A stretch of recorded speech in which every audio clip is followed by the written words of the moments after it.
मित्रांनो, 18व्या लोकसभेचं पहिलं अधिवेशन काल झालं आणि अधिवेशन सुरू होण्याआधी 280 खासदारांनी शपथ घेतली. आणि अधिवेशनाच्या आधी अजून एक गंमत झाली, ती म्हणजे विरोधकांनी विरोधकाची ताकद दाखवायला चालू केलेली आहे. हातामध्ये संविधानाची प्रत घेऊन एक अनोखं आंदोलन पहिल्याच दिवशी विरोधकांनी केलेलं आहे. आणि प्रमुख मुद्दे काय होते? नीट, नेट आणि अग्निवीर योजना. नीटची परीक्षा, नेटची परीक्षा, अग्निवीर योजना रद्द करा, या मुख्य मागण्यांना धरून विरोधकांनी पहिलं आंदोलन सदनाच्या बाहेर केलेलं आहे.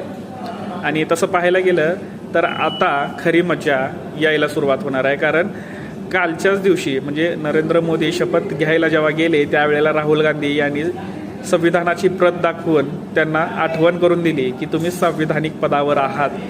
थोडक्यात हे सांगायचं होतं त्यांना. आणि त्याचबरोबर शिक्षण मंत्री ज्या वेळेला शपथ घ्यायला गेली त्यावेळेला नीट आणि नेटच्या नावानं आरडाओरडा